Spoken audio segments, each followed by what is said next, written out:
പ്രതിപക്ഷ നേതാവ് V D Satheesan ഇപ്പോൾ മാധ്യമങ്ങളെ കാണുകയാണ്. അതിലേക്ക് ഈ പണ്ട് CPM BJP ബന്ധത്തിൻ്റെ ഇടനിലക്കാരനായി പ്രവർത്തിച്ചത് ശ്രീ എം ആണ്.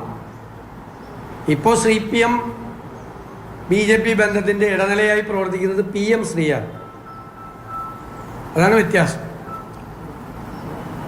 ഞങ്ങൾ പറഞ്ഞു പണം മേടിക്കുന്നതിലല്ല കുഴപ്പം, RSSൻ്റെ അജണ്ട, ഒരു പൊളിറ്റിക്കൽ അജണ്ട അടിച്ചേൽപ്പിക്കുകയാണ് ഇതിലൂടെ.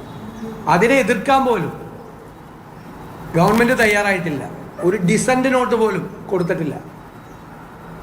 ഇത് കൺകറന്റ് ലിസ്റ്റിൽപ്പെട്ടാണ് വിദ്യാഭ്യാസം. കോൺഗ്രസ് അതിശക്തമായി ഈ PM ശ്രീ പദ്ധതിയുടെ വേണ്ടി സമ്മർദ്ദം ചെലുത്തുന്ന അതിശക്തിയായി എതിർത്തിട്ടുള്ള പാർട്ടിയാണ് നേരത്തെ മുതൽ തന്നെ.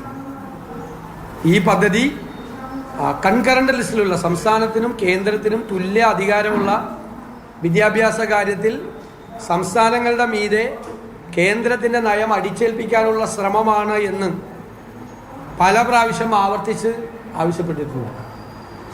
മാത്രമല്ല ഇത് കുറച്ച് സ്കൂളുകൾക്ക് മാത്രമാണ് ഇത് കൊടുക്കുന്നത്. അപ്പോൾ പൊതുവിദ്യാഭ്യാസ രംഗത്ത് തന്നെ 2 തരം സ്കൂളുകൾ വരിക.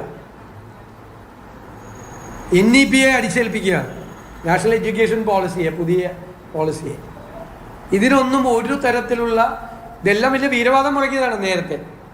ഇതുപോലെ ആയുഷ്മാൻ ആരോഗ്യ പദ്ധതി, അത് കേന്ദ്ര സർക്കാരിൻ്റെ പേര് എഴുതി വയ്ക്കാൻ വേറെ ആളെ നോക്കിയാൽ മതി എന്നൊക്കെയാണ് ആരോഗ്യമന്ത്രി മുടക്കിയത്. ഇപ്പോൾ 1.5-2 കൊല്ലം പണം മേടിക്കാതെ ഇപ്പോൾ പണം മേടിച്ചാൽ ഇപ്പോൾ എഴുതി വെച്ചുകൊണ്ടിരിക്കുകയാണ്.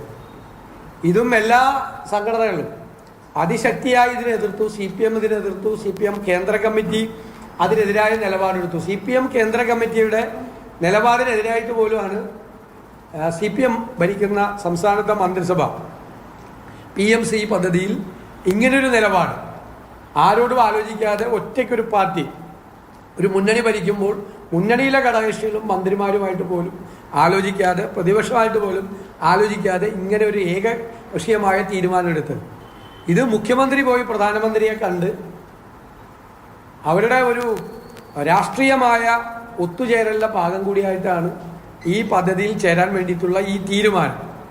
കാരണം CPM-ന് ഇപ്പോൾ CPI-യേക്കാൾ വലുതാണ് BJP എന്ന് തെളിയിക്കുന്നതാണ് ഈ സംഭവം.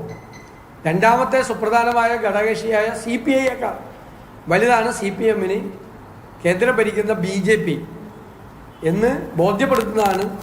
ഞങ്ങൾ ഇതിനു മുമ്പ് CPM BJP ബാന്ധവത്തെ പറ്റിയുള്ള നിരവധിയായ പ്രതിപക്ഷ ആരോപണങ്ങൾ ശരിവയ്ക്കുന്നതാണ് ഈ തീരുമാനം.